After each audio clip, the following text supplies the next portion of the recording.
Mutual fund in India it is a trust, it is not a company. Bharat में कंपनियों को mutual fund लाने की परमिशन नहीं है। To set up a mutual fund, जो स्पॉन्सरर होते हैं फंड के, उनको पहले ट्रस्ट बनाना पड़ता है और ट्रस्ट म्यूचुअल फंड ला सकती है। सो इंडिया में ऐसा सिस्टम है।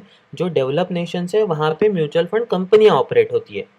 तो म्यूचुअल फंड की कंपनियाँ जो रहती है, वो अगर कोई निवेशक, कोई इन्वेस्टर उसमें पैसा डाले तो वो शेयर्स दे सकती है म्यूचुअल फंड के।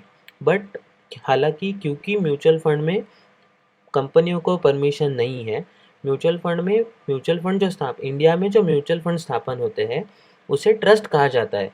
वो इंडियन ट्रस्ट एक्ट के तहत चालू होते हैं। इसीलिए वो लोग शेयर्स डिस्ट्रीब्यूट नहीं कर सकते, वो लोग यूनिट्स डिस्ट्रीब्यूट करते हैं।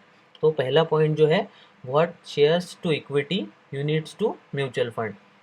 ठीक है, mutual fund investor is called a unit holder. इनको यूनिट मिलते हैं इसलिए उनको यूनिट होल्डर कहा जाता है।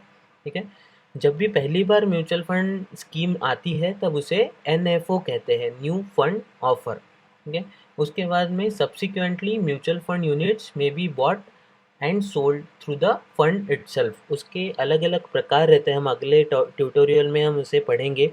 Open ended fund, close ended fund, उसके हिसाब से फिर आप फंड के थ्रू खरीद बेच सकते हो। ठीक है, continuous transactions at a fund offices और इन्वेस्टर सर्विस सेंटर्स। आप फंड के ऑफिसेस में जाके कर सकते हो या इन्वेस्टर सर्विसेज सेंटर्स में जाके भी आप उसका परचेज सेल कर सकते हो। ठीक है, कुछ शेयर्स, कुछ जो फंड्स होते हैं वो स्टॉक एक्सचेंज जैसे बॉम्बे स्टॉक एक्सचेंज और नेशनल स्टॉक एक्सचेंज उसमें लिस्टेड भी होते हैं। आप वहाँ से भी उसको खरीद सकते हो या बेच सकते हो। ये यूनिट कैपिटल, ये बहुत महत्वपूर्ण कंसेप्ट है। इस पे हमें काफ़ी सवाल भी मिलेंगे एग्ज़ाम पे। ठीक है, जैसा शेयर कैपिटल होता है वैसा ही यूनिट कैपिटल होता है। यूनिट कैपिटल कैसे बनता है? Number of units into face value. जैसे कि शेयर्स में होता है कि number of allotted shares into face value, मतलब शेयर का आने का फेस वैल्यू।